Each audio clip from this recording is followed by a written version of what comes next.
Everything is changing, growing, and evolving, even you. From the nurse's student to the baby nurse, off the bedside nurse and into entrepreneurship, you have evolved. So now we're here at the Evolved Nurse Podcast. I'm your host, Lakeisha, and let's get right into the episode.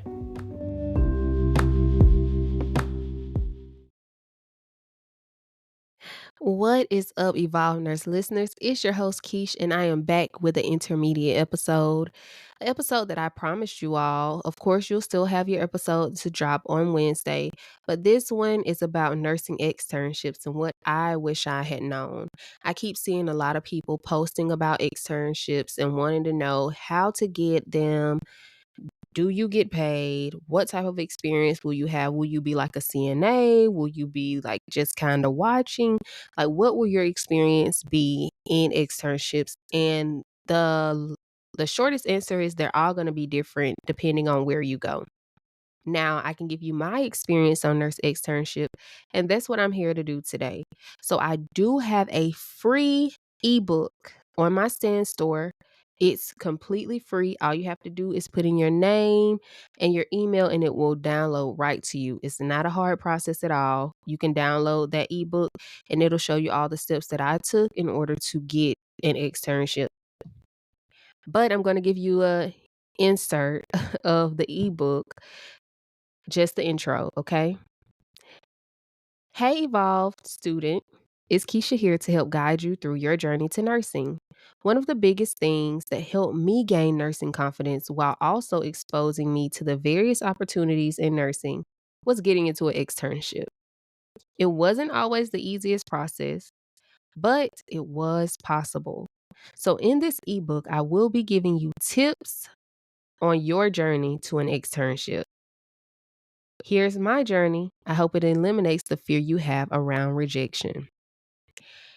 Now, really, the reason why you have not applied for that externship that you've seen open availability for is because you feel like you don't have the qualifications for it.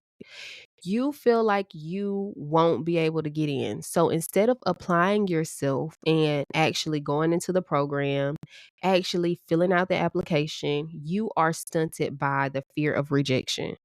But you have no idea what the answer will be unless you apply. So most of the time we'll sit around and we'll wish and hope and think about doing something instead of actually going and doing it. So that's kind of what happened to me, y'all. I was so scared, but I actually put in the application and I got my externship. So here is my experience with my journey to an externship. So I found out about the externship application on an announcement wall, just walking by, reading stuff. I'm the person that reads everything. Friends might get annoyed with it, but I will stop and read everything that's on the wall. Just because I don't know what information is there. If I see something new, I'm going to read it. I don't know why. It's been something I've been doing for years. So now I'm like, okay, I'm reading, and boom, I hop upon, externship. And I'm like, so what is an externship? Had no idea that I would be able to, one, get nursing experience, two, be able to rotate through several different areas to see if that's something I would like, three, I would get paid for it. And I think that's the biggest thing because in nursing school, like you have your jobs, you do. Now, I'm not even gonna lie to you. I was doing Lyft, Uber, I was working at Kohl's, I was doing all the things. Like I was doing a lot in nursing school, just trying to get by, just trying to make my rent. Really just trying to make my rent, y'all, make my rent and my car payment. So I saw this and I was like, okay, reading through it, and it was like, you gotta have a 3.0 GPA. Mm, that wasn't me. And it was so hard for me to be like, bump the GPA. Let's get over that. Like, put the application in. You don't have the proper GPA for it, but you almost got a 3.0, so let's go for it. But see, here is my thing, and for any students that are listening to this, life happens, stuff happens. And my initial program, like when I was in undergrad for my other degree, I was going through a lot of things. Those a lot of things made school be a back burner for me. Similar to my first semester of nursing school, a lot of things were happening, and that really delayed my progress in nursing school. So stuff happens, things happen, but we're here now. So, like I say, we have changed, we have evolved, and we are here. But y'all, I really was not trying to put in that application. If I could make an excuse about not putting it in, I wasn't gonna put the application in because what? What am I putting an application in when I don't even meet the requirements? Hmm? Like, why would I do that? But then I had to think about it. Like, I am a great person on paper. Like, my resumes are always spotless. My resumes are always like very well to read. I've been doing a lot of things. On this particular resume, my nursing resume, I had all of my clinical rotations laid out because, of course, I didn't have any nursing jobs, but I had a nursing resume. And that was an assignment that we had for school. So we had to make a nursing resume for school, but I was keeping track of that resume as well as my other resume. On the bottom of all my resumes, I always included the jobs that I had that, showed that I had great customer service experience. I was a leader. I did training with people, all of the things. So, first and foremost, my opportunity fell in my lap, right? I saw it on an announcement board. You may have to go and research your opportunities. You may have to go and look and see who actually has externships. That may be something that you have to do. But for me, it fell in my lap. So finally, y'all, I applied for the position. So I'm waiting around like do do do do do do do do do do do do do do do do. So I'm waiting around, right? And I'm not hearing nothing back. So you know how we are. We like if you don't hear nothing back in 2 days, they are not they don't want me. So, like, you move on with your life. And this is like in a 2-day period. Like, you just put your application in, Keisha. Have some patience. You have patience with everything else. Have patience with this. But it was hard because I knew I didn't have the requirements for it. So I was automatically like, I don't have a 3.0 GPA. So I am trying to figure out like why would these people even want me? So I am stressed out, figuring it out, trying to get over that, fear of rejection and not being able to let it go. Now, now I know how to let it go. Now I put the application in and I'm like, if they want me, they want me. If they don't, they don't. And I'll move on because I'll find something better. But at that time, I was just struggling so much. So I finally hear back from them. I have an interview. And I'm like, "Okay, I'm gonna go to my interview." I go to my interview, it's great. Like, the benefit of the high school that I went to, they taught us and I had to pull from way back then, so that had been, like, 3 or 4 years. I had to pull from a class that I had in high school that taught us how to do resume building, to do interviews, and I also worked while in high school at a middle school. So I had to pull from that. So my interview skills have always been up to par as far as knowing how to communicate with people, knowing how to return questions like asking what are you looking for in an employee, like what things are you wanting from your employees, like making them feel like you're interested in the position and that I will show up how I'm supposed to show up as long as you show up how you're supposed to show up. So we have to be in a collaborative function as far as this job goes. And so, yeah, had my interview, did great, and then I got a call back like, "Hey, yeah, Lakeisha, we want you." And I started. So this was like no other experience that I had ever had, y'all. I promise you, because I did a lot of things that I never thought that I would do. It showed me so many different things, but it also let me have empathy for other departments. One thing that we lack in nursing is that we lack empathy for other departments. Like we either feel like our apartment is our department is superior, and that why is the ED just sending them up here like this? Like, why didn't they check this? Like, why didn't they give this med? Like, why didn't they do this? Like, why didn't they change them? And then we don't know what's going on in the emergency department, so we're automatically passing judgment. But until you know what's going on in the emergency department, baby, there are reasons why they may not have gotten the medication.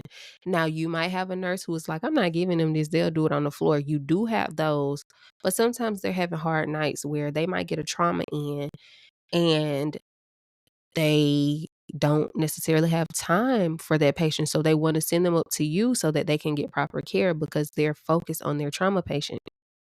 Now, that has nothing to do with anything, but that just shows that nurse externships can show you things that will allow you to be a more patient and kind person in your profession.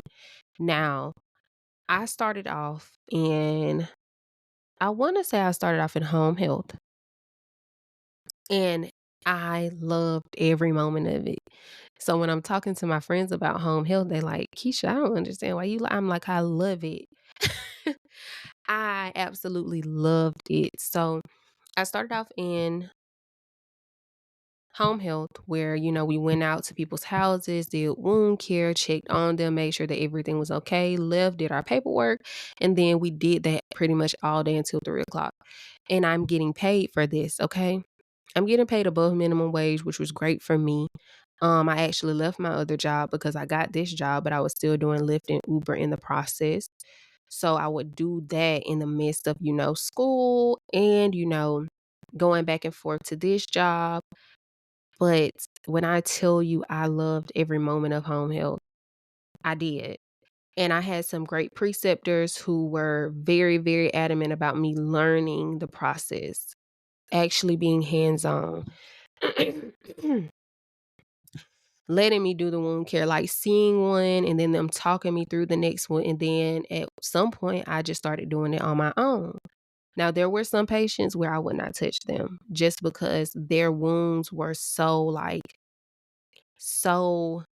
fragile and so they had like huge wounds that tunneled, that did a lot of things that I wasn't really comfortable with. And I don't think that my preceptor was comfortable with me doing them because I was uncomfortable with it. But I would step in and help and be a second hand to them while trying to keep the sterility of them cleaning the wounds. Now, after home health, I left there with a lot of experience. They taught me so much. I keep them as references till this day. They are great people. After that, I went into the emergency department. In the emergency department, they allowed me to be hands-on with assessments, also doing IVs, doing all the things that I would do in clinical. So my externship didn't look like everybody else's because I saw online where people are saying that they were basically like a CNA. They weren't able to touch the patient, do certain things, and I was actually able to do that. So it was also me being very, very intentional about what I wanted my experience to look like. And I even did this in my residency where I basically steered how I wanted it to look. Like, hey, can I do this? Can I do that? Like, sometimes you actually have to speak up for yourself because if you don't, you got to recognize that we as nurses, like even you as a nurse, if if if the person that we are precepting isn't trying to do anything, we oftentimes do it anyway because we're used to doing it anyway. So we don't recognize that we have a student who's willing to learn, who wants to learn the processes, and that's probably afraid to say something. Let them learn. Like, I oftentimes have to take a step back during my preceptorship and say, look, in the OR, it's easy for us to take over. Very easy because things move so fast. If you see me moving fast, slow me down. So I have to be very intentional about letting my students have their time to learn. So, aside from that, going to the emergency department, doing all the things. Like, this is when COVID is about to break out, y'all. So we continuously get these people who keep having the flu symptoms. Like, we are testing them, like we are swabbing them. We trying to figure this thing out. And we do not know what it is. Like, they have all the symptoms of flu, but there's no flu. So we move on from there. I go into the OR. I absolutely love it. Like, I loved it. Now, my initial experience with the OR was like, it's cold. I don't like it. I'm not doing anything because I'm just kind of observing. So when I first got introduced into the OR, it wasn't a preceptorship or anything.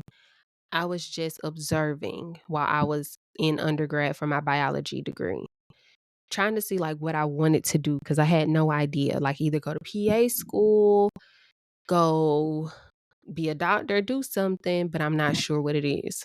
So I go into the OR and I'm like, it's horrible. It smells like flesh in here. Like, what is going on? I have no idea that this is where I was going to end up because that's where I am now.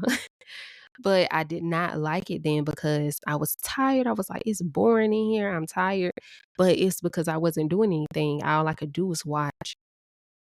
So I go into the OR and this preceptor was like, okay, Lakeisha, I'm going to show you where everything is. You're going to be the runner for us. And then it was like, oh my gosh, I really like this. So I got that experience. Then I went onto the floor onto a med surg unit. At this point, COVID is full blown. COVID is full blown. For a little bit. Like, we know a little bit about it. We don't know a lot. So we're sort of kind of open, but we're really not. So I'm there for like 2 or 3 weeks, and then we have a full on outbreak to where like we have zippers on, like we have plastic down the hallways, zippers, like you gotta gear up, gown up to go in. And so school shuts down for us. Clinical shut down for us. But the great part about my externship is it was my clinical site. My externship was my clinical site. So they still allowed me to get my clinical hours while doing my externship. So it was great for me because I did like a few online simulation hours, but I didn't have to do many because they still allowed me to come because of course like they needed me as a second hand. So because I maximized on my opportunity in the externship, it made me an asset to the company. So that really, really made me have a very good experience. Now, was COVID scary? Yes, it was. Was school shutting down scary? Yes, it was. But when I tell you I didn't want to do them online simulations, it just didn't register to me a lot. I loved having the on hand nursing aspect, nursing of clinical period. So that allowed me to have like more opportunities. Now I am ending my externship. I was supposed to go to women's health. I couldn't do that because COVID was like running rampant. I was at the end of my clinicals, and I was also at the end of my semester. So I'm like waiting on call so that I can get a job. And I never hear anything. So normally in the externship process, what happens is after you finish your externship, you graduate, they give you a job. They set you up for interviews and they give you a job. So I'm waiting around. I don't hear anything. And I'm like, okay. So I start putting in applications elsewhere because if y'all know me, y'all know by now, like since I have entered into the nursing space, I'm like, I know that I'm valuable regardless of whether I'm a new nurse or not. I know what I can do. I know how I apply myself. I know what type of care I give to my patients. I'm putting in applications elsewhere. So I'm putting in applications elsewhere. I still am not getting a call back. So I email my director of the externship program, and I'm like, "Hey, I haven't gotten any interviews. I don't know what's going on." And he's like, "You haven't gotten any interviews? Like what?" Like, he is, like, flabbergasted at the fact that he forgot to put me on the list for interviews, which, like, let them miss out on me as an opportunity because now, like, all the positions are almost filled, but home health always kept a spot open for me. And so he was like, "Home health really, really wants you, Lakeisha, like, they really, really want you." And then boom, I hear back from my dream job. So, where I coulda, like, stayed home, did home health, which I loved as well, it was not, like, in my dreams to work at that hospital, to be at home. Like, I thought it was time for me to venture out and leave the state and, like, know what it's like to live on my own. But that is to say that if you have an externship and, at the end of that externship, that's somewhere that you wanna work and you're not hearing back, make sure that you reach out. If that's somewhere that you wanna work, if you found somewhere that you like, and even when you are ending your clinical rotation with a particular unit, let them know like, "Hey, I really, really like it here. So at the end, if this is somewhere that has an opening, if you have an opening, I'll be keeping in touch to let you know whether I want to interview or not." This allows them to know that you're interested in being there. So, with that being said, that's my experience with an externship. Of course, I didn't stay there.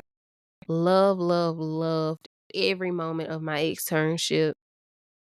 I think I may have had maybe like a bit of like one experience to where it really didn't pan out the best for me, but I changed my preceptors. Again, like I'm very intentional about my experience. And that's what you have to be. You have to learn, excuse me, y'all, I'm getting a little sick.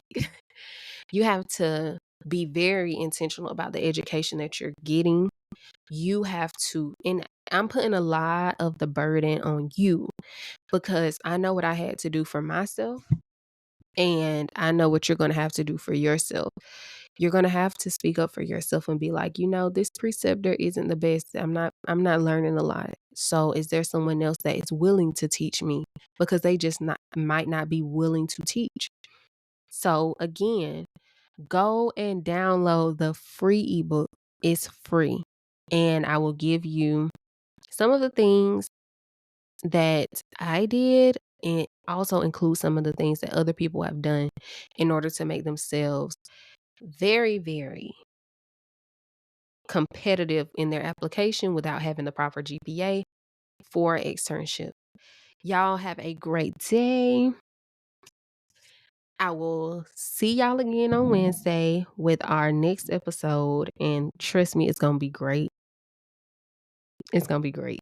So, y'all have a good one if you made it to the end of this episode. If you have any questions, email theevolvednurse@gmail.com. Also, go follow us on The Evolved Nurse on Instagram and TikTok. We also have our stand store that is down in the description box, which will make it a little bit easier for you to subscribe to the YouTube channel. And you all have a great Sunday. Bye.